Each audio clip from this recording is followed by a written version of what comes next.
मेरे नन्हे मुन्ने प्यारे बच्चों, आप सभी को नमस्कार। सागर, सुधीर कुमार, भूपेंद्र, आकाश, राम बाबू, सागर भाई बहुत सारे कमेंट कर रहे हो आप। मनोज कुमार, जी मनोज कुमार जी बिल्कुल देंगे आपको, 500% दे देंगे। प्रेम प्रकाश जी नमस्कार मेरे प्यारे बच्चों, आप सभी को नमस्कार। आप सभी का स्वागत है इस सेशन में। आइए आगे बढ़ते हैं मेरे प्यारे बच्चों, HCF एलसीएम पे और आगे चीजें सीखते हैं। आइए अब मेरे प्यारे बच्चों हम पढ़ने जा रहे हैं टाइप 7, जहां सवाल में ये कहेगा कि भाई HCF जो है वो रिमाइंडर के साथ है, यानी ऐसा कहेगा कि भाई वो बड़े से बड़ा नंबर निकालिए जो इसको भाग दे तो इतना रिमाइंडर आए। इस टाइप के क्वेश्चन अब हम डिस्कस करने जा रहे हैं। आइए तो सीधे सवाल पर आते हैं। सवाल में कह रहा है सबसे बड़ी संख्या ज्ञात कीजिए जो 245 और 1029 को भाग देने पर 245 और 1029 को भाग देने पर प्रत्येक दशा में 5 शेषफल बचाए। कहता है हर स्थिति में 5 शेषफल बचे। मतलब वो ये कहना चाह रहा है कि भाई वो बड़े से बड़ा नंबर जो लोगे आप, वो ऐसा नंबर होगा कि इसे एग्जैक्ट डिवाइड नहीं करेगा बल्कि 5 रिमाइंडर लाएगा। एग्जैक्ट डिवाइड नहीं करेगा बल्कि 5 शेषफल लाएगा। वो बड़े से बड़ा नंबर ऐसा होगा जिसे एग्जैक्ट डिवाइड नहीं करेगा बल्कि 5 शेषफल ला के देगा। आपने कहा जी ठीक है, फिर क्या कहना चाह रहे हो? तो मैं ये कहना चाह रहा हूँ कि 245 में से 5 हटा दो, तो यानी वो बड़े से बड़ा नंबर जो होगा वो 240 को एग्जैक्ट डिवाइड कर रहा होगा। 1029 में से 5 घटाएंगे तो 1025 को भी पूर्णतः भाग दे रहा होगा, नहीं 1024 को भी पूर्णतः भाग दे रहा होगा। यानी जिस बड़े से बड़े नंबर की हम बात कर रहे हैं वो 240 को एग्जैक्ट डिवाइड करेगा और 1024 को एग्जैक्ट डिवाइड करेगा। अब चूंकि ये नंबर इतना आसान है कि आप जानते हैं 1024 जो होता है वो 2 की पावर 10 होता है। हाँ जी, यहां तक कि मेरी बात समझे।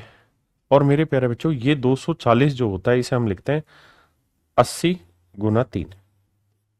आपने कहा जी बिल्कुल ठीक है। और 80 को हम लिखेंगे 16 गुना 5, यानी 2 की पावर 4 गुना 5 गुना 3।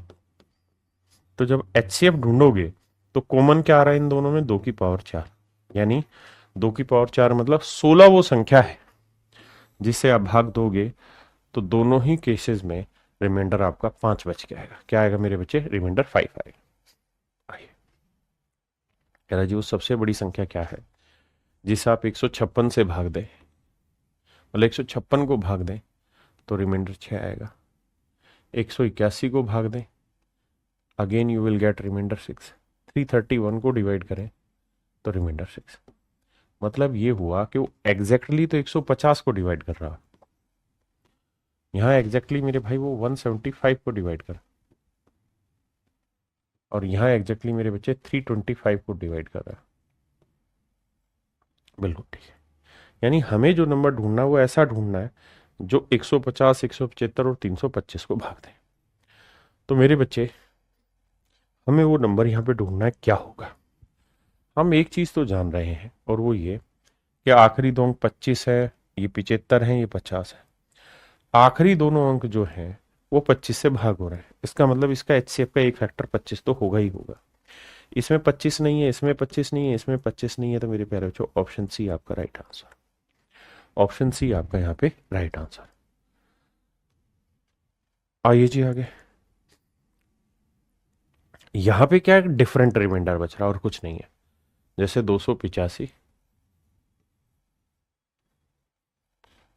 और 1249। कहता है जी भाग दें तो अलग अलग आ रहा है, इसे भाग दे रहे तो 9 रिमाइंडर बच रहा है, इसे भाग दे रहे तो 7 रिमाइंडर बच रहा है।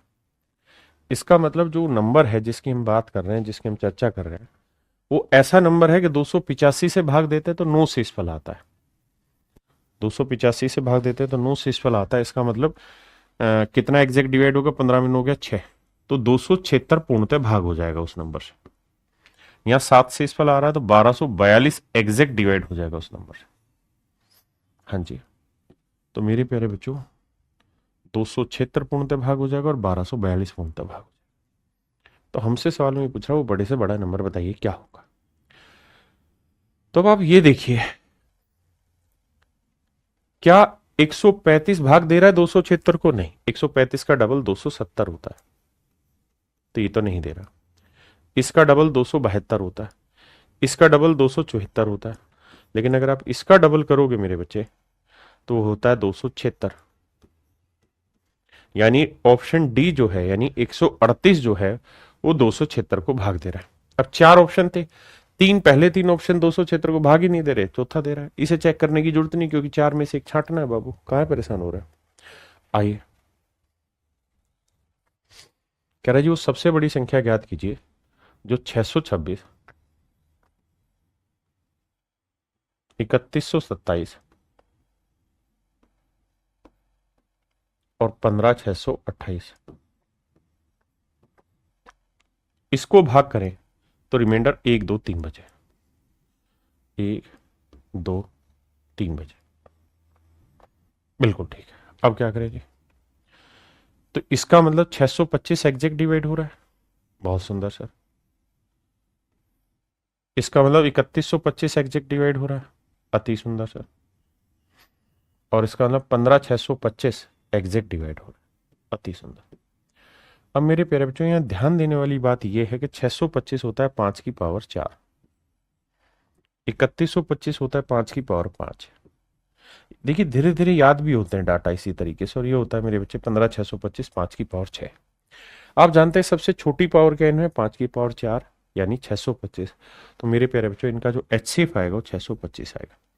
मतलब 625 वो सबसे बड़ा नंबर है जिसे आप 626 को भाग देंगे तो एक बचेगा, इसे दो इसे भाग देंगे तो 3 मीटर बचेगा। क्लियर है मेरा कॉन्सेप्ट? अब आते हैं इससे आगे। मेरे बाबू, अगर सवाल में ऐसा हो कि भैया रिमाइंडर दे ही ना रखा हो, जैसे पहले सवाल में बताया कि भाई 5 रिमाइंडर बच रहा, अगले में 9 या 6 रिमाइंडर बच रहा, उससे अगले दोनों सवालों में अलग अलग बच रहा था, लेकिन अगर सवाल में आपको ये दे ही ना कि रिमाइंडर क्या है, तो कैसे करें वो बताते हैं। अब समझिए, कह रहा है दो संख्याएं 121 व 199 को किसी द्विअंकी संख्या से भाग देने पर प्रत्येक स्थिति में समान शेषफल आता है। मेरे प्यारे बच्चों, मैं आपसे एक कॉन्सेप्ट जानना चाह रहा हूं, और वो ये, मैं आपको ये कहूं कि कोई नंबर है 24 और कोई नंबर है 31। आप मुझे वो बड़े से बड़ा नंबर बताइए, ध्यान दीजिएगा मेरी शब्दों पे, बात पे। वो बड़े से बड़ा नंबर बताइए जो 24 को भाग दें तो भी सेम रिमाइंडर लाए, 31 को भाग दें तो भी सेम रिमाइंडर लाए। बड़े से बड़ा नंबर छांट के बताइए। तो बड़े से बड़ा नंबर जो होता है ना बाबू, वो कुछ और नहीं होता, वो हर हाल में मेरे प्यारे बच्चों इनका डिफरेंस ही होता है। इनका डिफरेंस कितना आ रहा है? 7।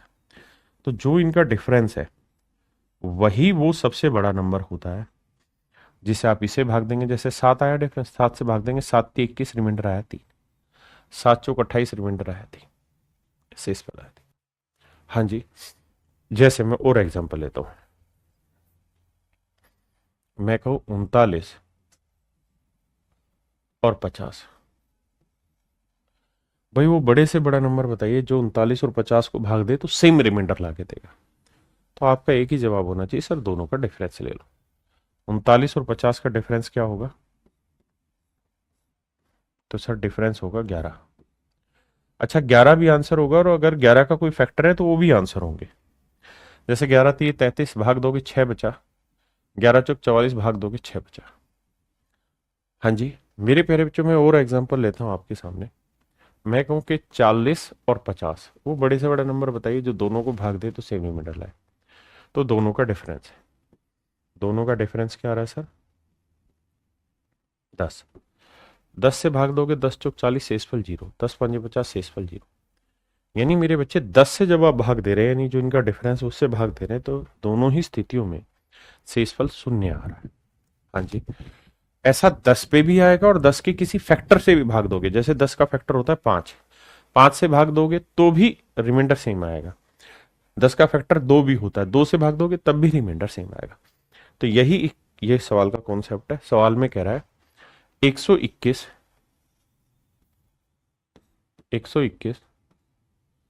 और 199 को किस दो अंकीय संख्या से भाग देने पर प्रत्येक स्थिति में समान शेषफल आता है? तो ऐसी कितनी द्विअंकीय संख्याएं संभव है? तो आप बताना, ऐसे कितने नंबर पॉसिबल है? तो आप कहोगे देखो सर, सबसे पहली चीज तो ये बताओ कि सेम रिमाइंडर लाना है तो इसके लिए जरूरी इन दोनों नंबर का डिफरेंस ले। बिल्कुल ठीक है। दोनों का डिफरेंस क्या है? 9 में 1 गया 8, ठीक है जी, और 9 में 2 गया 7, 78। यानी 78 से भाग दोगे तब भी सेम रिमाइंडर आएगा, और 78 के किसी फैक्टर से डिवाइड करोगे तब भी सेम रिमाइंडर आएगा। 78 के फैक्टर होते हैं 1 गुना 78, 2 गुना 39, 26 थी 78, और किसी से भाग जा रहा भाई? और तो किसी से भाग जाएगा नहीं, नहीं 6 से जाएगा, 13 6 78। बताना भाई, और किसी से भाग जा रहा है क्या?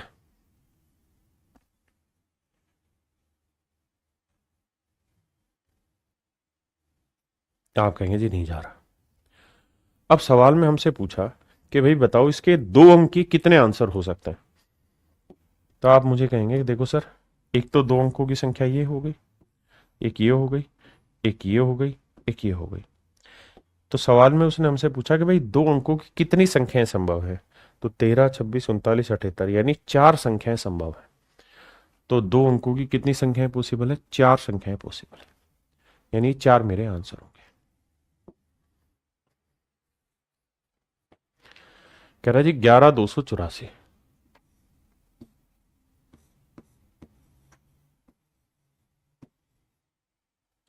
और 7655, इनके बीच का डिफरेंस निकाले। तो सर डिफरेंस निकालेंगे क्योंकि सेम रिमाइंडर लाना है। तो 14 में 5 गया 9, 7 में 5 गया 2, 12 में 6 गया 6, 10 में 7 गया 3। तो डिफरेंस आया बाबू 3629। अब मेरे प्यारे बच्चों, मेरा जो भी आंसर होगा, या तो ये डिफरेंस मेरा आंसर होगा या इस डिफरेंस का कोई फैक्टर। ये डिफरेंस मेरा आंसर नहीं हो सकता। क्यों नहीं हो सकता? क्योंकि सर उसने कहा कि 3 डिजिट नंबर, कि जो उत्तर आपका आना चाहिए वो 3 अंकों की संख्या आनी चाहिए। लेकिन यहां दिक्कत यह है कि 2 अंकों ना 4 अंकों की संख्या आ रही। तो इसको भाग दे के देखो किस किस से जा रहा। तो एक तो 1 गुना 3 629 जाएगा, और धीरे धीरे स्पीड बनेगी जब सीखोगे। 2 से जाएगा नहीं, 3 से जाएगा। 3 2 5 नहीं जाएगा 3 से। भाई 3 से भाग जाने के लिए अंकों का जोड़ भी तो चाहिए, नहीं जा रहा। 4 से नहीं जाएगा, 5 से नहीं जाएगा, 6 से नहीं जाएगा, 7 से जाएगा। 7 पंजे 35, 1 बचा। 7 एकम 7, तो 5 बचा। 7 से भी भाग नहीं जा रहा भाई। 7 पंजे 35, 1 बचा, 12। 7 एकम 7, 5 आया, 7 7 49, 7 नहीं जा रहा। 7 से नहीं जाएगा, 8 से नहीं जाएगा, 9 से नहीं जाएगा, 11 से देखो। 3 2 5, नोट 6 15, 11 से भी नहीं जा रहा।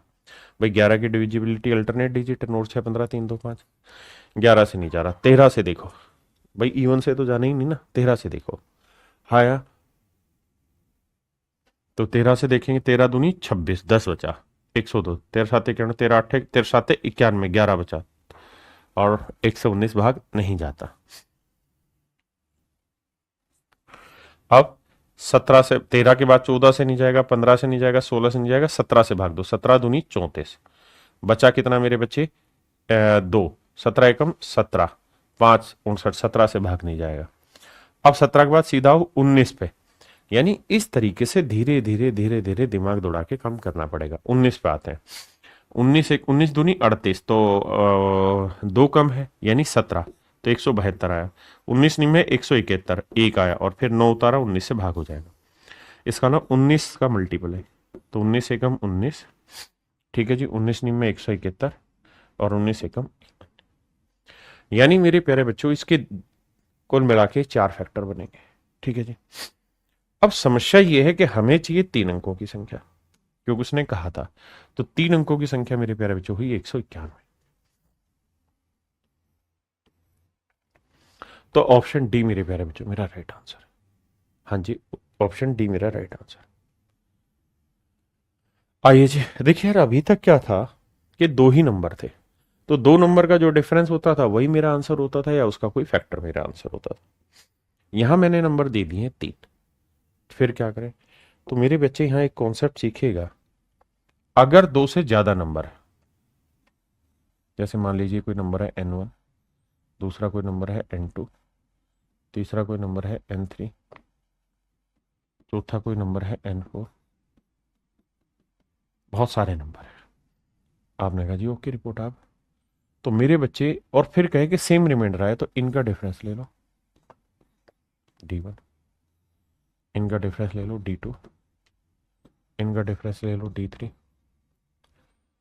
और ऐसे ही आगे इन सब का डिफरेंस ले लो। हाँ जी, तो मेरे प्यारे बच्चों जो इनके डिफरेंस का HCF निकल के आएगा, HCF of d1, d2, d3 and so on, इन सब का जो HCF निकल के आएगा इनके डिफरेंस का, मेरे प्यारे बच्चों वही वो सबसे बड़ा नंबर होगा जिसको आप n1, n2, n3 को भाग दोगे जिस नंबर से, तो आपका हर हाल में रिमाइंडर सेम आएगा।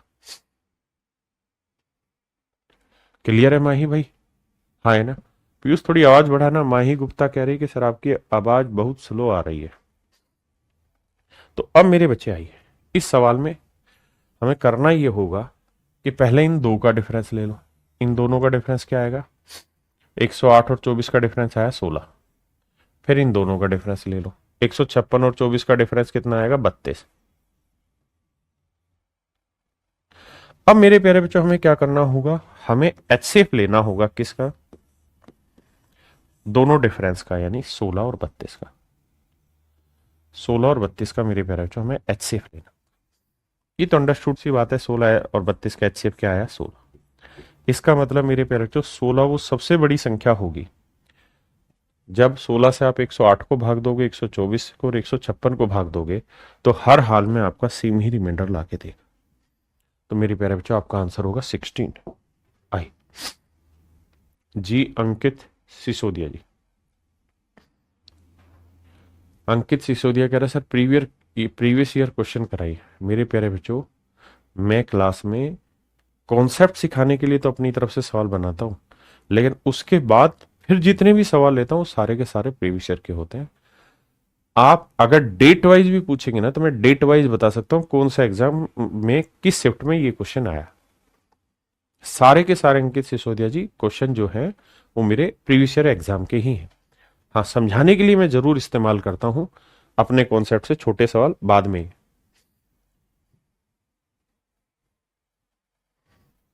ये जो क्वेश्चन है मेरे प्यारे बच्चों, ये CHSL का है, कंबाइंड हायर सेकेंडरी लेवल का क्वेश्चन है, और अभी का है लेटेस्ट वाला।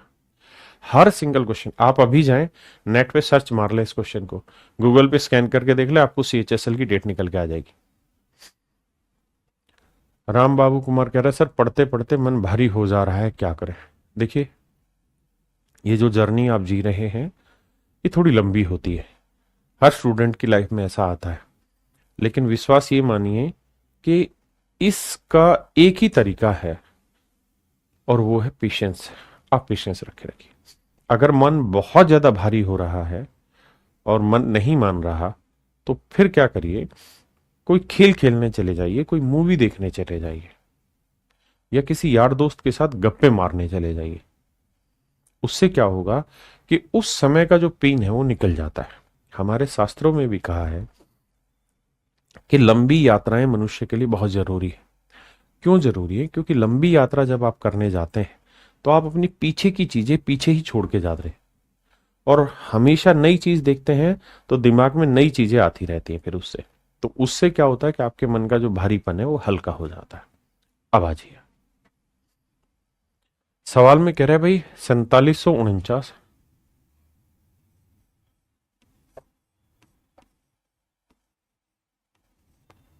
5601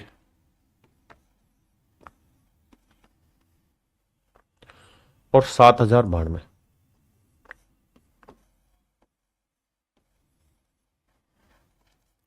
कहता है में से प्रत्येक को अधिकतम संभव मान क्या होगा?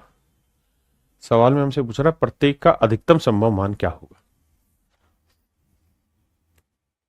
डी का मान क्या होगा, ताकि इसे विभाजित करें तो शेषफल हर बार सेम आए। यानी वो ये कह रहा है if R is the reminder when each of this number is divided by the greatest possible number D. कहता है किसी संख्या से हमने इनको भाग दिया तो हर बार सेम रिमाइंडर ला रहा है। तो भाई सबसे पहले तो ये बताओ वो नंबर क्या हो सकता है।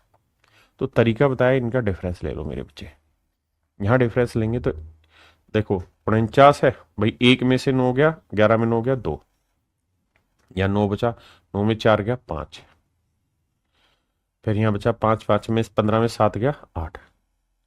तो ये डिफरेंस आया मेरे प्यारे बच्चों 852। यहां निकालेंगे तो 2 में से 1 गया 1, 9 में से 0 गया 9, और 10 में 6 गया 4, और 6 में 5 गया 1, 1491। यानी मेरे प्यारे बच्चों 852 और 1491 का हमें एचसीएफ निकालना होगा। 852 और 1491 का मेरे प्यारे बच्चों हमें एचसीएफ निकालना। एचसीएफ निकालने के क्या क्या तरीके होते हैं बताइए।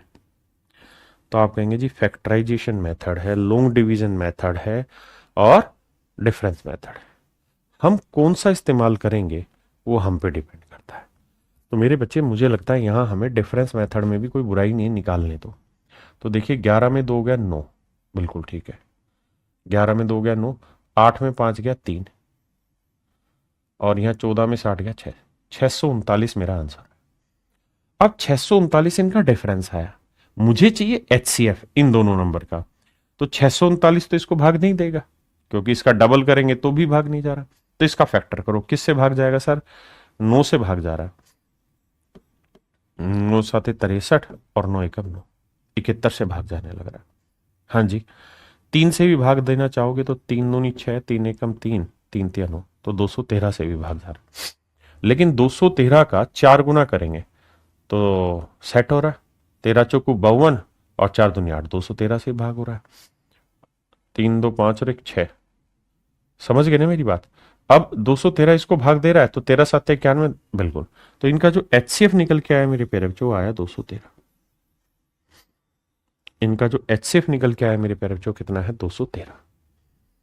इनका एचसीएफ निकल के आया मेरे बाबू 213। अब हमसे पूछा क्या है वो देखते हैं।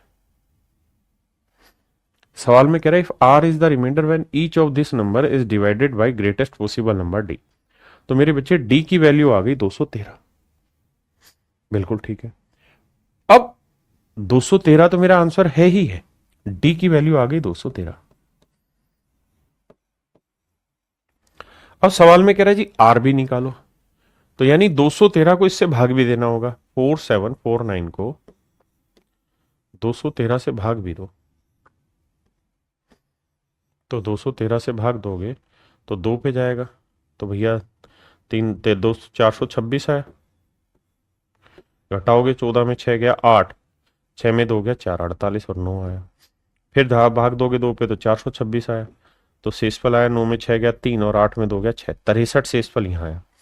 तो यानी 213 से भाग दोगे हर किसी को तो 63 शेषफल आएगा, तो रिमाइंडर आया 63। और जोड़ोगे मेरे बच्चे तो 3 और 3 6, 6 और 1 7 2। तो मेरा मेरे मेरे मेरे मेरे मेरे मेरे मेरे मेरे मेरे मेरे मेरे प्यारे बच्चों मेरा राइट आंसर होगा 276। 276 नहीं, मेरा एक भाई कह रहा है कि एक और बाकी ओड हो, वो इसलिए नहीं क्योंकि ये डी प्लस आर है। डी प्लस आर जो है, अगर डी होता तो मैं ऑप्शन से छाटता, ये डी प्लस आर है मेरे बेटे। विवेक कुमार राउत जी, डी डी प्लस आर का उत्तर है। अब आते हैं बाबू टाइप 8 पर। टाइप 8 क्या कह रही है ध्यान देना। टाइप 8 एक फार्मूला बता रही है। क्या टाइप 8 ये कह रही है कि भाई आपको पेपर में ऐसे सवाल मिलेंगे कि ए की पावर m -1 एंड ए की पावर n -1, ए की पावर m -1 और ए की पावर n -1। यानी विशेष बात ये होगी यहाँ पे बेस है, यहाँ पे बेस है, और आपसे कहेगा कि इनका एचसीएफ निकाल के बताइए क्या होगा। तो इनका एचसीएफ हो जाएगा ए की power HCF of m and n minus, ध्यान देना ए की पावर m माइनस वन और ए की पावर n माइनस वन का HCF ऑफ m और n माइनस वन।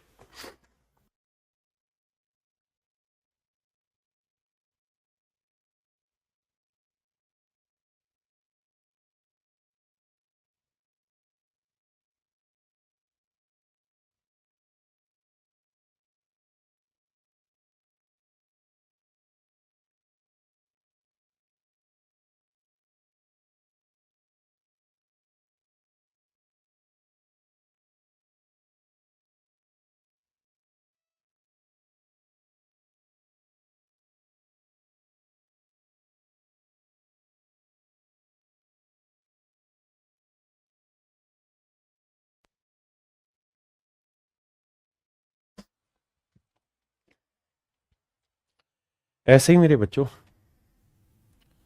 एक चीज और, अगर ए की पावर m प्लस वन है और ए की पावर n प्लस वन है, यानी दोनों जगह प्लस का निशान है, पीछे जो निशान था मेरे बच्चों माइनस का था, यहां था प्लस का, तो इसका HCF हो जाएगा क्या, ए की power HCF of m and n plus one. लेकिन ये अप्लाई तभी होगा प्लस वाला जब m और n दोनों ओड पावर हो, ओड विषम संख्या हो। अगर ये विषम नहीं है मेरे बच्चे तो ये आंसर नहीं होगा, ध्यान रखना। फिर से अपनी बात बता दूं, ये टाइप का जो एक्सप्रेशन है इसका HCF जब आप निकालोगे तो ये हो जाएगा अगर प्लस वाला, लेकिन ये होगा तभी जब m और n दोनों ओड है। लेकिन अगर ये माइनस वाला है तो घबराने की जरूरत नहीं, हर जगह ही अप्लाई हो जाएगा। ठीक है जी।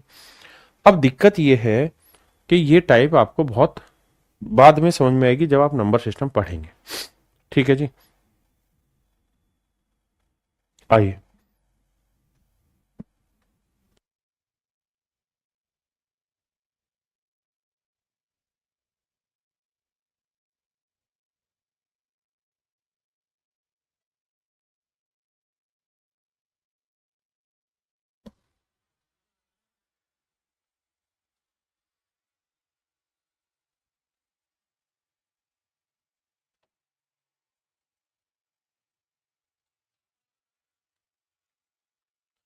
देखिए मेरे बच्चे, आइए आपका इंतजार है। देखिए यार, एक कहानी है। क्या कहानी है समझाता हूं। एक कहानी ये भी है, ये बेसिकली नियम बने कहां से वो समझाता हूं। बेसिकली नंबर सिस्टम में आपने पढ़े हैं कि नहीं पढ़े वो ध्यान देना।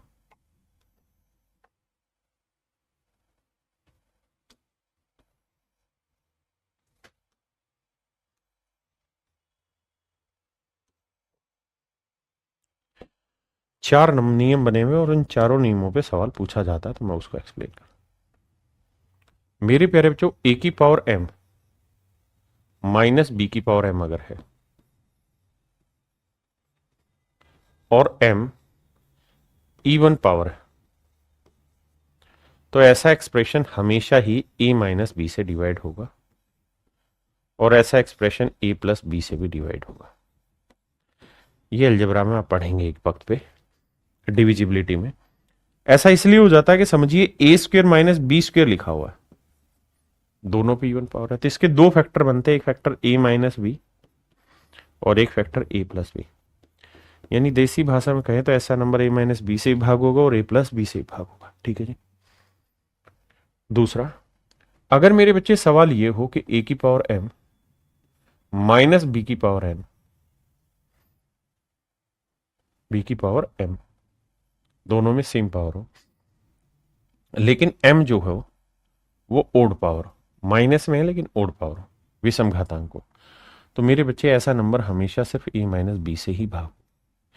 कारण क्या है याद रखने के लिए, ऐसे देखिए कि ए क्यू माइनस बी क्यू दोनों में ओड पावर है, तो इसका फार्मूला क्या रहता है, a minus B into A square plus A B plus B square. यानी मोटी मोटी बात यह कि a माइनस बी इसका एक कॉमन फैक्टर आ जाता है।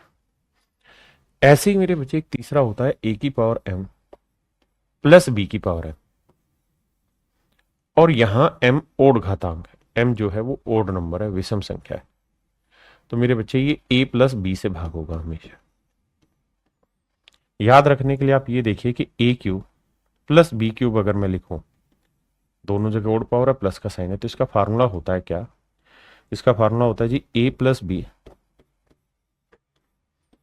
इंटू में A square minus A B plus B square. तो a प्लस बी कॉमन आ गया, आपने कहा जी ठीक है।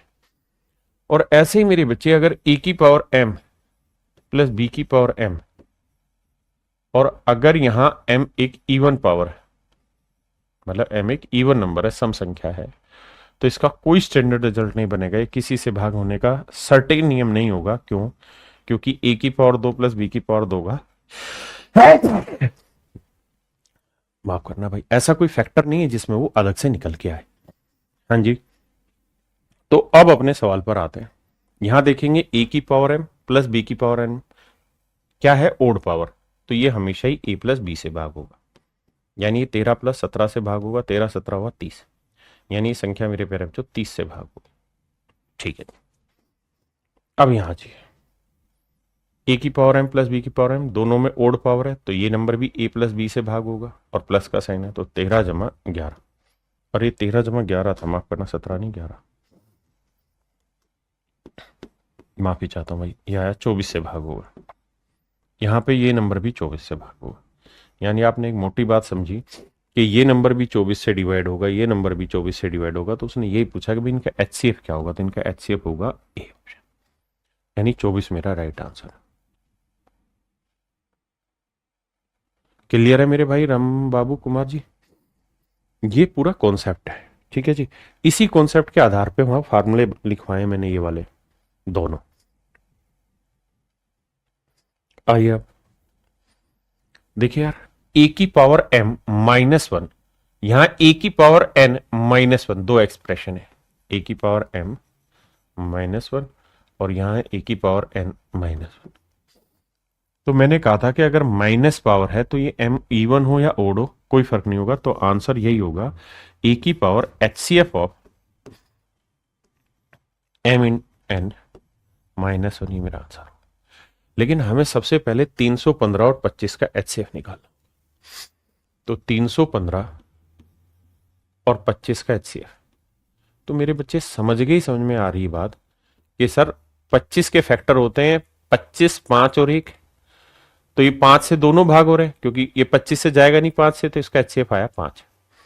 और अगर सर इसका एचसीएफ 5 है तो इसका आंसर हो जाएगा ए, यानी 4 की power 5 minus 1, and that is option, पता नहीं क्या 4 की पावर 5 क्या होता है, 1024 माइनस 1 यानी 1023। ये मेरे प्यारे बच्चों मेरा राइट आंसर होगा, 1023 मेरा सही उत्तर होगा। ठीक है भाई साहब, एसएससी अर्जुन भाई कह रहे हैं एसएससी सीजन में कितने परसेंट अर्थमेटिक आता है? ऐसे तो मेरे बच्चे कोई स्पेसिफिक नहीं है, लेकिन फिर भी मोटी मोटी बात करूं तो लगभग 70 से 75% अर्थमेटिक का हिस्सा रहता है, इंक्लूडिंग नंबर सिस्टम। आइए, यहां मेरे बच्चे प्लस का साइन है, प्लस का साइन है तो हर हाल में ये ओड होना चाहिए, तो ओड है, तो आंसर हो जाएगा 3 की पावर 25 और 35 का एचसीएफ 5 जमा 1। उसी फार्मूले का मैंने इस्तेमाल कर दिया, ऑप्शन सी मेरा राइट आंसर। यहां मेरे बच्चे माइनस का साइन है तो इवन ओड कुछ भी हो कोई फर्क नहीं पड़ता, तो 3 की पावर 50 और 120 का एचसीएफ क्या आया सर? 10 ही आया बस, माइनस 1। ऑप्शन सी मेरा राइट आंसर। बताइए जी, यहां मेरे बच्चे 100 और 120 का एचसीएफ क्या हुआ सर? 20, तो 2 की पावर 20 माइनस 1, आंसर बी। ये सवाल थोड़ा खतरनाक है, करिए, बहुत प्यारा सवाल है, मजा आएगा करके।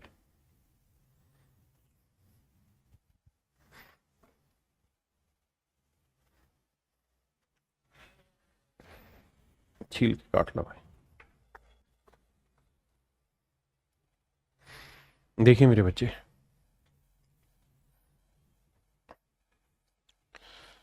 थोड़ा अच्छा सवाल है। मैं क्या कह रहा हूं मैं ये कह रहा हूं कि भाई 3 की पावर 333 को मैं m मान रहा हूं। ध्यान देना, इसको मेरे प्यारे बच्चों में m मान रहा हूं, और 3 की पावर 334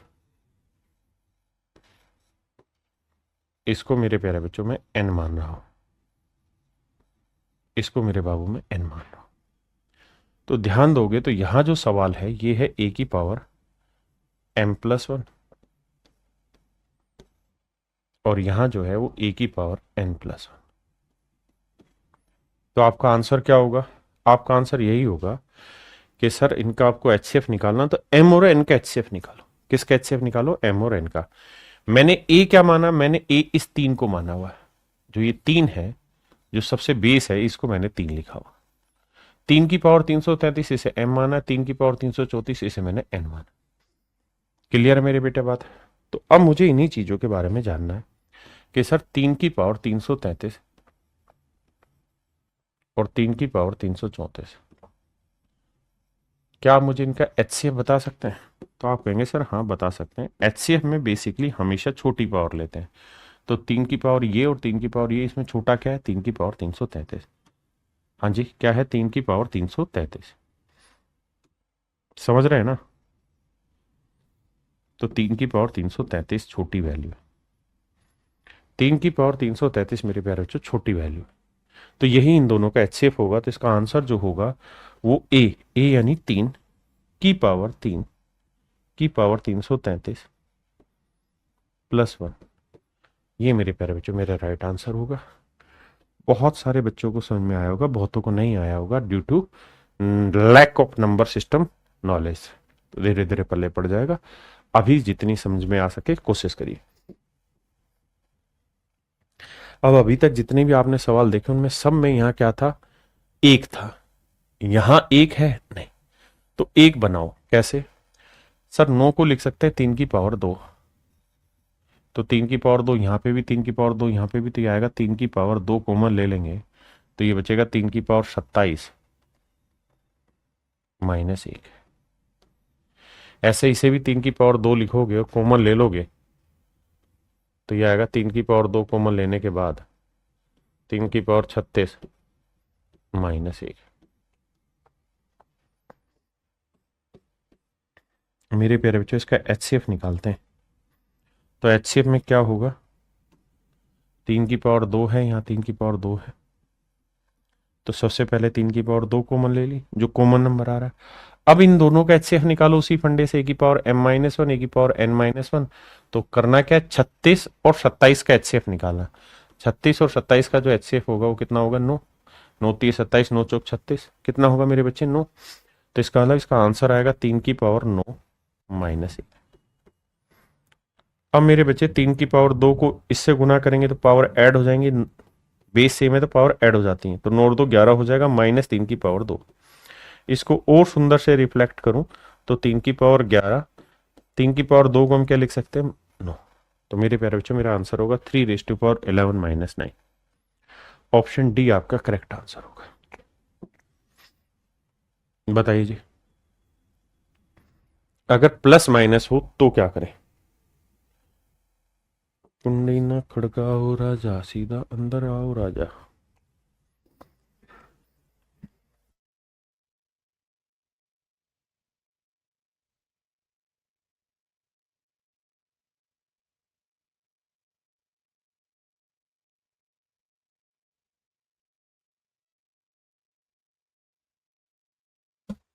अब आप मुझे एक चीज कहेंगे इस सवाल में कि सर ये रिजल्ट तो आप लिखवाए नहीं है।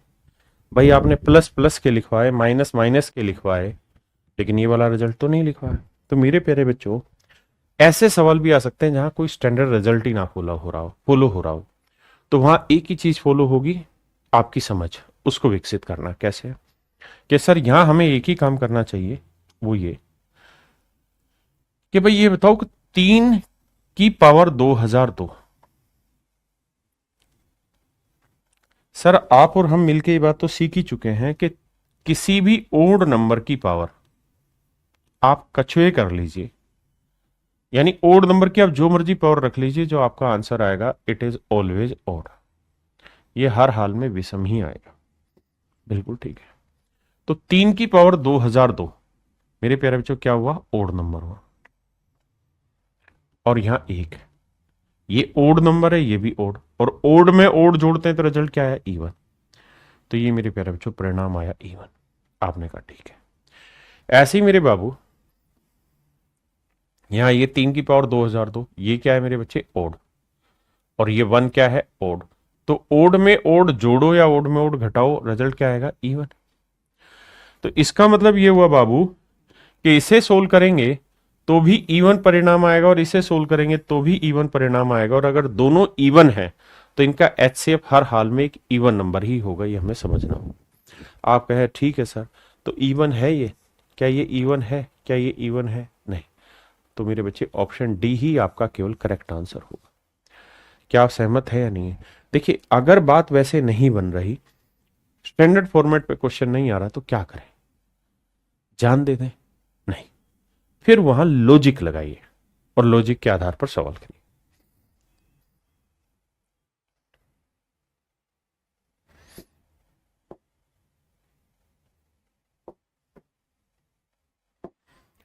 आइए मेरे बच्चे, अब हम टाइप 9 पढ़ने जा रहे हैं, और यहां हम पढ़ने जा रहे हैं टाइप 9 में HCF based on number, based on number system concept. Number system पे बेस्ड कॉन्सेप्ट पे सवाल हम यहां उठाने जा रहे हैं।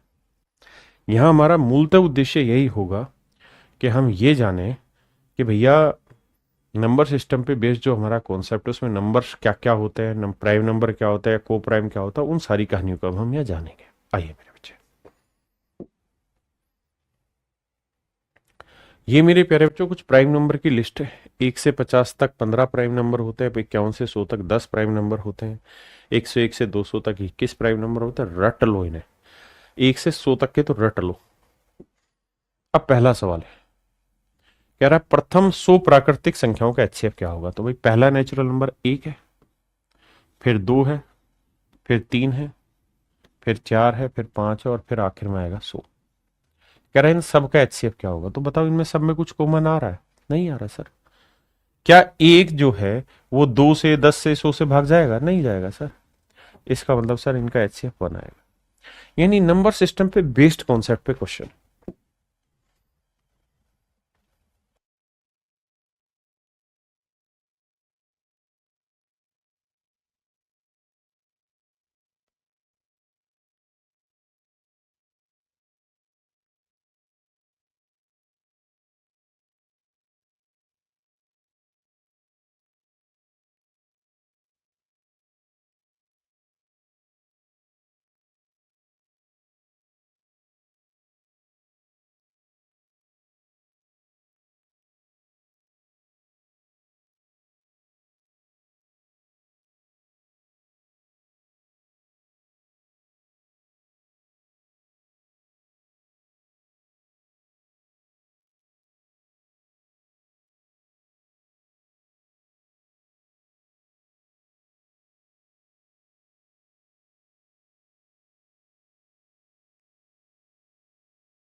आइए बाबू, कह रहा भाई पी की जो वैल्यू है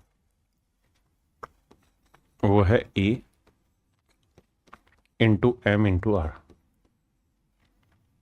क्यू की जो वैल्यू है वो B into M into 2 into R. सवाल में एक चीज और भी कही, और वो ये जो बहुत जरूरी है, where A B M R are odd prime number. कहता है ए हो, बी हो, एम हो, आर हो, ये सारे के सारे ओड प्राइम नंबर है, विषम अभाज्य संख्याएं।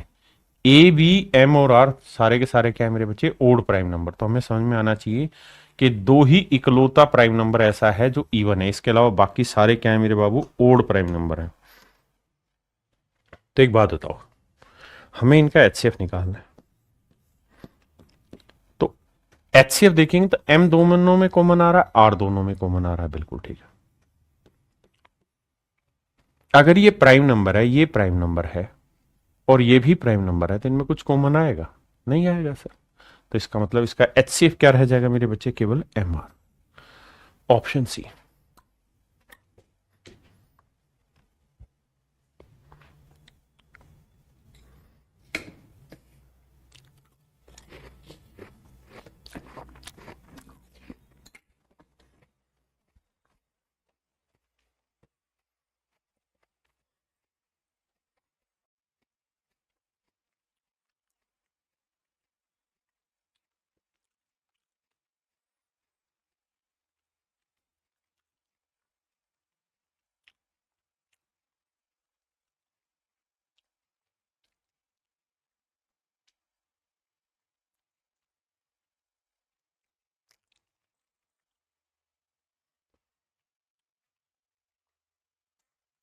आयुष अंदर आ जा।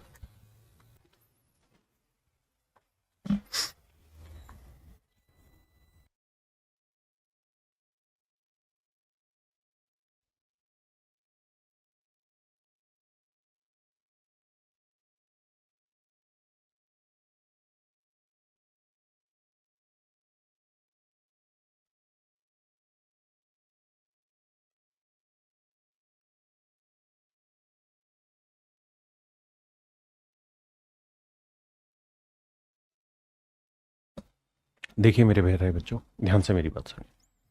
कह रहा है दो नंबर हैं ए और बी। ए और बी दो नंबर है, इनका एचसीएफ एक है, मान ली बात।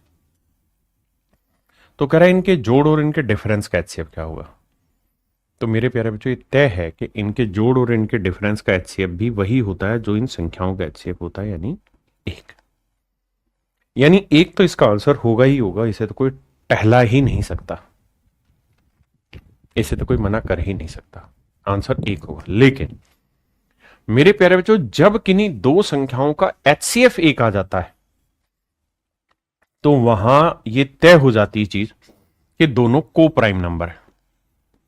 को प्राइम आपने नंबर समझा होगा, नंबर सिस्टम में सहअभाज्य कहते हैं जिनमें कुछ कॉमन नहीं आता। तो मेरे बच्चे दो को प्राइम नंबर है, जैसे मैंने एक को प्राइम नंबर ले लिया 5 और एक को प्राइम नंबर मैंने ले लिया 3। अगर मैं कहूं इन दोनों का जोड़ निकालो तो आप देखेंगे इनका जोड़ क्या है, 5 और 3 8, और इन दोनों का डिफरेंस निकालो तो इन दोनों का डिफरेंस क्या है, 5 में 3 गया 2। तो इनके जोड़ और डिफरेंस का में कुछ कॉमन आ रहा है, तो यहाँ 2 है यहाँ 8 है, तो आप कहेंगे 2 भी कॉमन आ रहा है। तो इसका मतलब मेरे प्यारे बच्चे, इसका मतलब हुआ कि या तो एक एचसीएफ होगा या फिर दो। एक तो होगा ही हो सकता है, इसमें कोई दो राय नहीं, लेकिन दो भी हो सकता है ना। दोनों को प्राइम नंबर है तभी एचसीएफ 1 है। तो मैंने ले लिया 5 और 3, मैं अगर 5 और 6 ले लूं तब भी एचसीएफ 1 है, लेकिन 6 5 11, 6 में से 5 गया 1, तब भी एचसीएफ 1 आएगा, है ना। तो एक और दो दोनों भी होगा, तो ऑप्शन सी।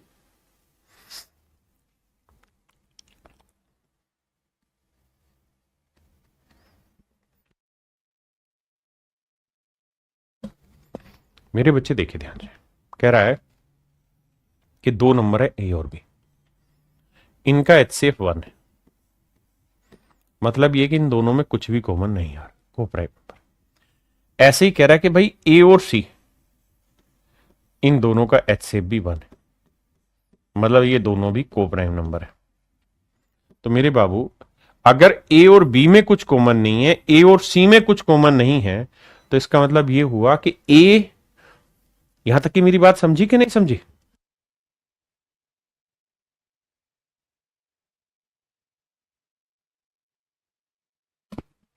तो इसका मतलब ये हुआ मेरे बच्चे कि हम इसको देसी भाषा में कहना चाहें तो ये कह सकते हैं कि B is not a multiple of A. B को ए का मल्टीपल नहीं लिखा जा सकता, ना ही हम सी को ए का मल्टीपल लिख सकते हैं, कुछ भी एम पैम कुछ भी। तो ना तो सी ए का मल्टीपल है ना बी ए का मल्टीपल है। तो मेरे बच्चे पहला ऑप्शन है, क्या ए और बी इंटू सी इनमें कुछ कॉमन आ सकता है? तो नहीं आएगा। क्यों? क्योंकि ना तो बी ए से भाग जा रहा ना सी ए से भाग जा रहा, तो इसका मतलब मेरे बच्चे इन दोनों में कुछ कॉमन नहीं आएगा। तो मतलब एचसीएफ ऑफ ए और बी सी का एचसीएफ जो होगा वो 1 होगा, दैट इज ऑप्शन ए। थोड़ा कॉन्सेप्चुअल पार्ट है, ध्यान से समझेंगे तो पल्ले पड़ेगा। अब अगली बात पे आइए, मेरे बच्चे को प्राइम नंबर वो नंबर होते हैं जिसमें कुछ कॉमन नहीं आता। तो अगर दो नंबर है ए और बी और को प्राइम है तो हर हाल में ध्यान रखना इनका एचसीएफ हमेशा वन आएगा। को प्राइम नंबर है तो इनका एचसीएफ वन ही आता है।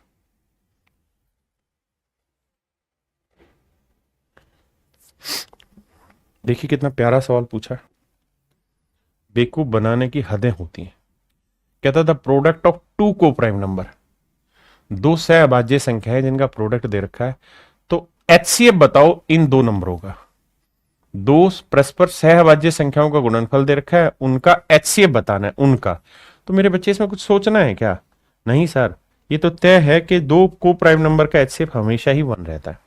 उसने प्रोडक्ट दे रखा हो ना दे रखा हो वट एवर, फर्क क्या पड़ा उससे।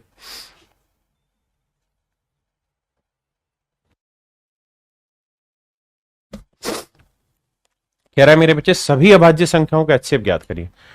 तो जितने भी प्राइम नंबर होते हैं वो किसी से भाग नहीं जाते, सिर्फ अपने आप से और एक से जाते हैं। तो मतलब एक ही ऐसा नंबर होगा जो सभी में कॉमन आएगा, तो एचसीएफ वन होगा। There are three prime number, the product of the first two number is this and the product of the last two number is this. मेरे बच्चे मैं मान लेता हूं तीन प्राइम नंबर ए बी और सी। तो अब मुझे एक बात बताना, पहले दो नंबर का जो प्रोडक्ट है वो है 77 और लास्ट दो नंबर का जो प्रोडक्ट है वो है 143। तो मेरे प्यारे बच्चों एक बात बताना, इस 77 में भी बी मौजूद है, हाँ, और 143 में भी बी मौजूद है। तो हम ये नहीं कह सकते कि सर बी ही वो सबसे बड़ा नंबर होगा जो इन दोनों में कॉमन आएगा। मतलब हर हाल में इन दोनों का जो एचसीएफ आएगा वो बी आएगा। आपने कहा जी ठीक है। अगर मैं कोई इन दोनों का एचसीएफ बताऊं तो 77 और 143 का एचसीएफ निकालोगे तो 11 आएगा। सर निकाल के देख लेना 11। तो इसका मतलब बी की जो वैल्यू है वो 11 है, तो इनका एचसीएफ भी 11 है और इसी को हम बी भी बोलेंगे कि जो बीच वाला नंबर है वो 11 है। अगर कहे पहला नंबर बताओ तो दूसरा नंबर अगर 11 है तो 11 को किससे गुना करें? 73 है 7 से। दूसरा नंबर 11 है तो 11 को किससे गुना करें? 143 है 13 से। आइए जी, कह रहा जी तीन अभाज्य संख्या है, पहली दो का गुणनफल ए और बी का प्रोडक्ट 1891 है और आखिरी दो का प्रोडक्ट 7991 है।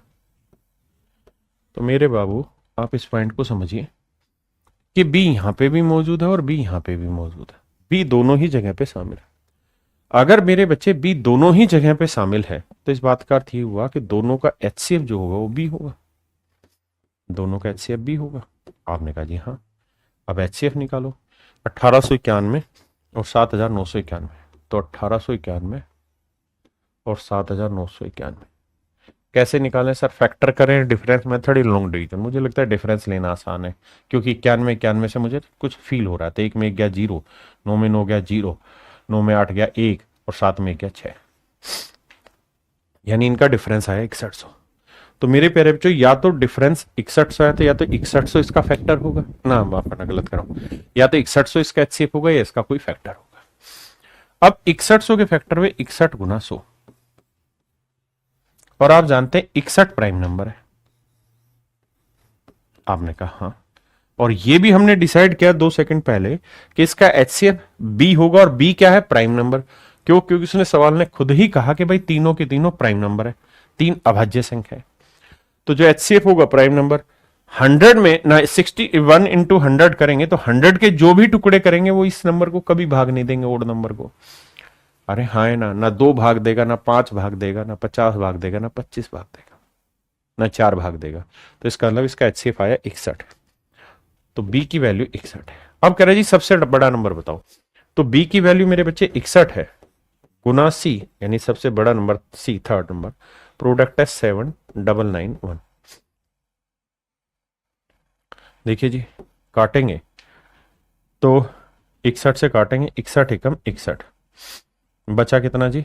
9 में 1 गया 8 और 7 में 6 गया 1, 18, फिर उतारा 9, फिर 6 18, तो यह आया 183, बचा कितना जी? 6, फिर उतारा 1, 61 एकम 61। तो मतलब जो बड़ी संख्या सी है उसकी वैल्यू मेरे पेरे बच्चों 131 है। Option C is my dear student is your right answer. Option C आपका करेक्ट आंसर।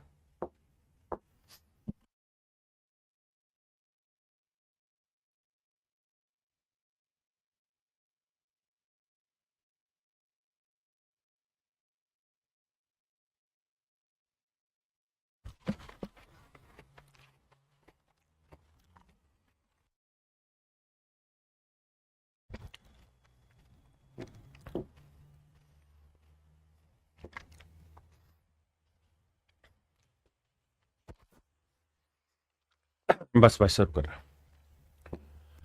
आइए मेरे प्यारे बच्चों, अब हम शुरू करने जा रहे हैं टाइप 10। टाइप 10 क्या है जी, ध्यान से समझिए।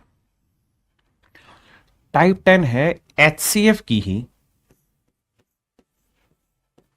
एचसीएफ की एप्लीकेशन सीख रहे हैं, प्रयोग सीख रहे हैं लैंग्वेज में।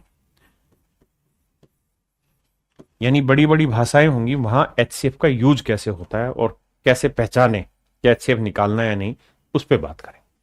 तो अब मेरे बच्चे हम चर्चा कर रहे हैं application of HCF, word problem of HCF. पहला सवाल आपके सामने करिए।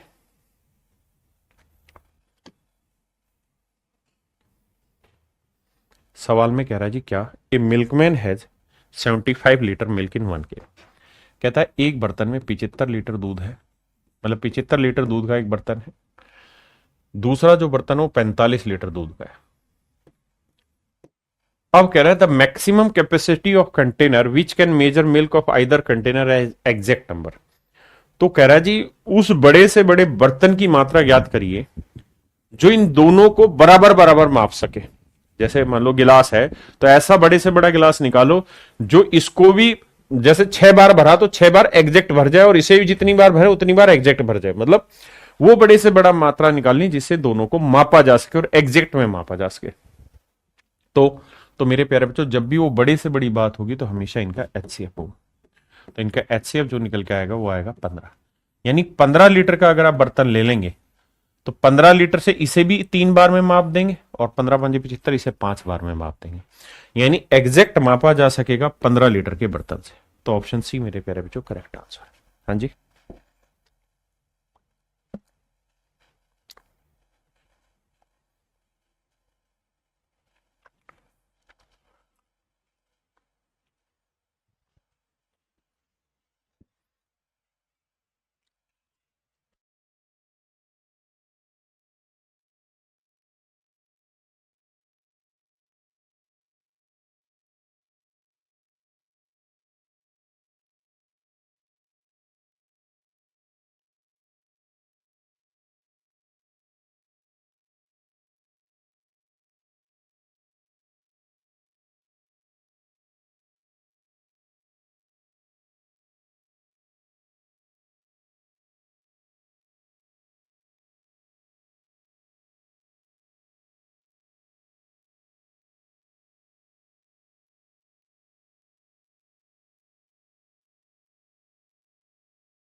देखिए मेरे बच्चे, सवाल में कह रहा था length breadth and height of a room are this this this this. कहता है कमरे की लंबाई चौड़ाई और ऊंचाई दर की। लंबाई है 8 मीटर 25 सेंटीमीटर, 6 मीटर 75 सेंटीमीटर और 4 मीटर 50 सेंटीमीटर। सबसे पहला काम आपको ये करना चाहिए यहाँ कि इसे सबको सेंटीमीटर में बदल लो। तो यह आया मेरे बच्चे 825 सेंटीमीटर। दूसरे वाला है 675 सेंटीमीटर, क्योंकि 1 मीटर में 100 सेंटीमीटर, तो 6 मीटर 600 और 75 अलग है, वो आया 450 सेंटीमीटर रिस्पेक्टिवली। कहता जी डिटरमाइन द लॉन्गेस्ट रोड। कहता वो बड़ी से बड़ी रोड की लंबाई ज्ञात करिए विच can measure the 3 dimension of the road exactly, जो इन तीनों रोड को एग्जैक्ट माप सके। तो मेरे प्यारे बच्चों वो नंबर हमें ढूंढना है। अब पहली बात तो हमें ये समझनी है कि सर इसका जो भी आंसर होगा, आखिरी 2 अंक 25 है, 75 है, 50 है, हर हाल में 25 से भाग होने वाला चाहिए। यानी 25 का मल्टीपल चाहिए ही चाहिए। तो 25 के ऊपर तीनों मल्टीपल है, ये भी ये भी ये भी, बस नहीं है तो डी नहीं है, इसलिए डी काट दिया। अब अब अगर ध्यान दे तो 75 के लिए चाहिए क्या मुझे 25 गुना 3, यानी 25 से भी भाग होने वाला हो और 3 से भी भाग होने वाला हो। तो भैया 3 से भाग होने के लिए अंकों का जोड़, तो 8 2 10 5 15 3 से भाग हो रहा है, 7 5 12 और 6 18 3 से भाग हो रहा है, 5 और 4 9 3 से भाग हो रहा है। तो इसका मतलब ये हुआ कि इसका एचसीएफ जो भी होगा वो 25 गुना 3 यानी 75 का मल्टीपल भी होगा, क्योंकि 25 से तो आखिरी दो अंक भाग जाते हैं और 3 से भी भाग जा रहे हैं, यानी 75 होगा। अब 75 का मल्टीपल ना तो ये है मेरे बाबू ना ये है, तो यानी ऑप्शन बी आपका करेक्ट आंसर है। हमें बड़े से बड़ा नंबर ढूंढना है, ऑप्शन बी करेक्ट आंसर।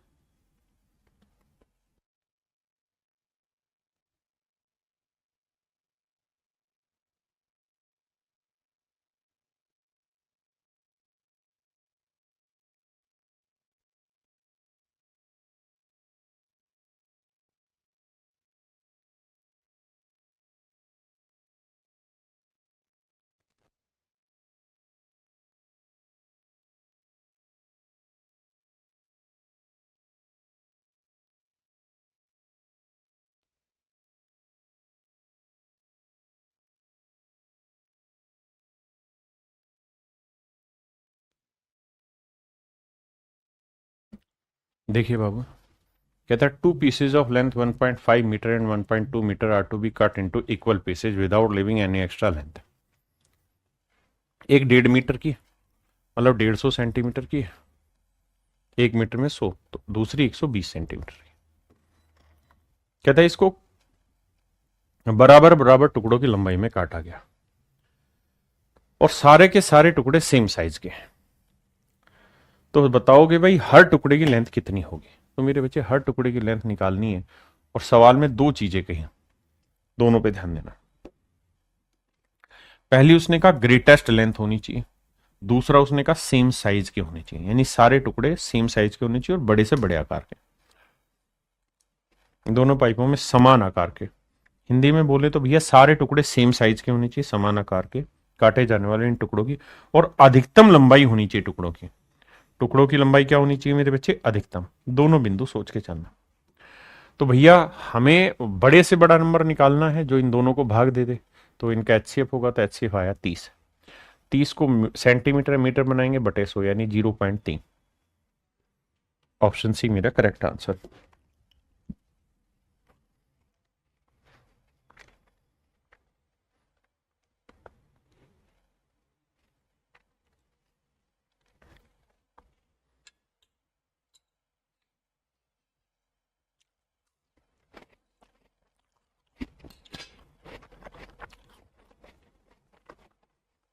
करो भाई।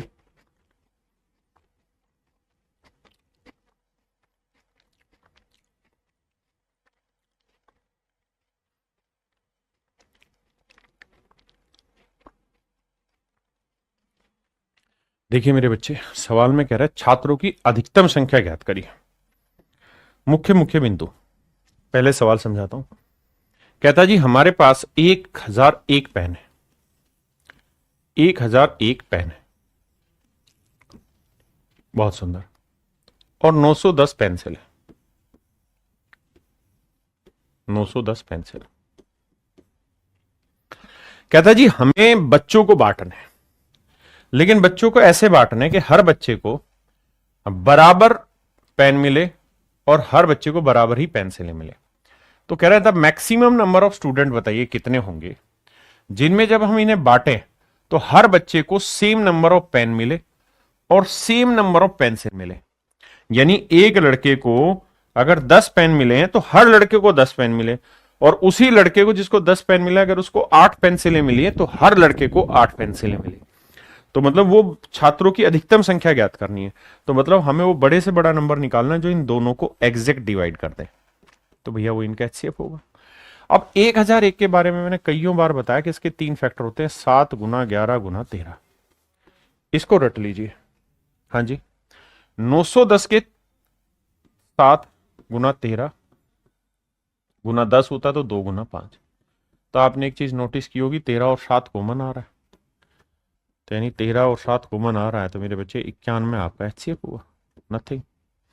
यानी मेरे प्यारे बच्चों आपका जो राइट आंसर होगा वो 91 होगा, यानी 91 लड़के ले लो तो 91 से ये भी भाग चला जाएगा तो हर लड़के को 13 पेन मिल जाएंगे, और 91 से इसे भाग दोगे तो हर लड़के को 10 पेंसिलें मिलेंगी। यानी 91 लड़के ले सकते हो मैक्सिमम, तो हर लड़के को 13 पेन मिल जाएंगे और हर लड़के को 10 पेंसिलें मिल जाएंगी।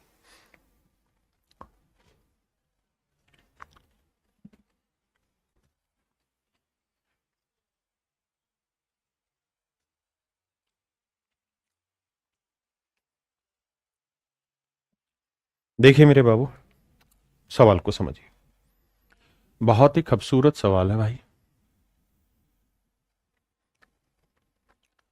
सवाल में ये कह रहा है भाई हमारे पास 48 तो है क्रिकेट की गेंद, 48 तो है क्रिकेट की गेंद है, 72 गेंदें हैं हॉकी की,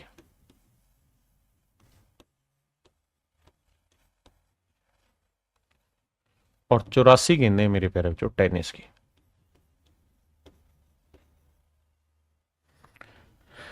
अब मेरे बच्चे कहानी को समझना, ये गेंदें इस तरह से, जैसे क्रिकेट की गेंद है, ये हॉकी की गेंद है, और ये मेरे बच्चे टेनिस की गेंद है। ठीक है जी। क्रिकेट की जो गेंद है वो भैया सफेद है, हॉकी की जो गेंद है वो येलो कलर की है बाबू, और मान लो टेनिस की जो गेंद है वो गुलाबी रंग की है। अब कह रहा है इन गेंदों को लाइनों में लगाना, लेकिन इस तरह से लगाना है कि एक बार अगर क्रिकेट की गेंद लगा दी आपने तो फिर सारी बार क्रिकेट की ही गेंद लगाएंगे। देखिए यहां लिखा हुआ,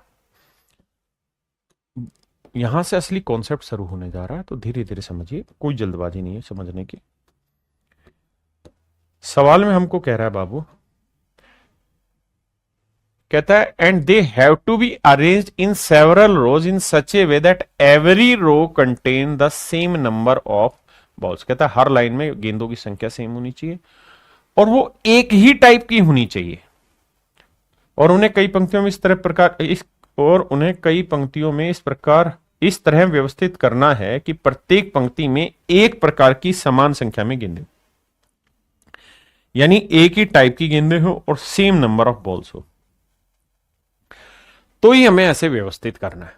और साथ में कह रहा है कि भाई पंक्तियों की जो संख्या होनी चाहिए वो मिनिमम होनी चाहिए, यानी मिनिमम नंबर ऑफ रोज बनानी है।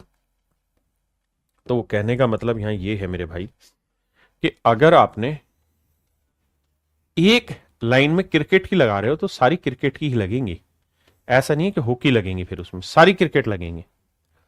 समझ रहे हैं ना ऐसे, या एक रो बना रहे हो तो क्रिकेट की बनेगी। ऐसे ही मेरे बच्चे, अगर आपने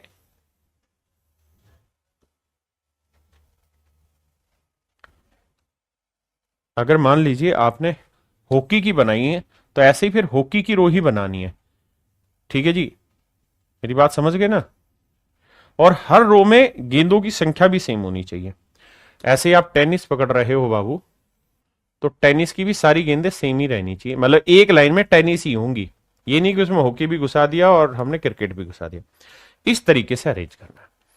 लेकिन बड़ी चीज ये है कि हर लाइन में गेंदों की संख्या सेम है। ये तो मैंने एग्जाम्पल के तौर पे ऐसे बना के दिखाया, लेकिन वो कह रहा है कि भाई गेंदों की संख्या भी समान होनी चाहिए और बराबर होनी चाहिए। तो सबसे पहले काम क्या करो, अगर हमें मिनिमम रो चाहिए, अगर हमें मिनिमम नंबर ऑफ रो चाहिए,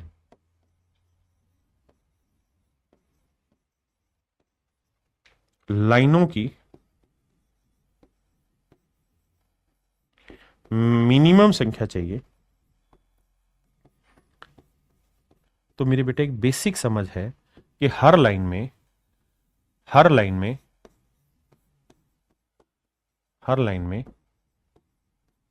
मैक्सिमम बोल रखो, क्योंकि जब तक आप हर लाइन में मैक्सिमम गेंद नहीं रखेंगे तब तक आपकी मिनिमम लाइन बनेगी नहीं। भाई मिनिमम लाइन बनाने का एक बेसिक नियम है कि अगर आप कम से कम लाइनें बनाना चाहते हो तो हर लाइन में ज्यादा से ज्यादा गेंद रखो, तभी तो कम से कम लाइनें बनेगी। तो क्या करें भैया, हर लाइन में मैक्सिमम बॉल निकालने के लिए इनका एचसीएफ निकालो। तो एचसीएफ निकालना होगा तो भैया 48, 72, 84 का एलसीएम देखोगे तो कितना आएगा, 12 आएगा। कितना आएगा? 12 आएगा मेरे बच्चे, निकाल के देख लेना। तो इसका मतलब HCF 12 आएगा, नहीं हर लाइन में मैक्सिमम 12 गेंद रख सकते हैं। अगर मैं कहूं भाई क्रिकेट की कितनी लाइन बनेगी, तो 12 चौक 48, 4 लाइनें इसकी बनेगी, 12 छिक 72, 6 लाइनें इसकी बनेगी, और 12 सात 84, 7 लाइनें इसकी। तो टोटल 7 और 6 13, 13 और 4 17 लाइनें बनेंगी। तो मेरे बच्चे 17 तो रो बनेंगी और 12 रो बॉल रहेंगी हर लाइन में। ये मेरे प्यारे बच्चों मेरा राइट आंसर होगा। चलिए मेरे प्यारे बच्चों, आज के लिए इतना ही रखते हैं। आप सभी को नमस्कार, धन्यवाद। कल आपसे मिलेंगे, थैंक यू। और जूम सेशन भी कल ही रखेंगे।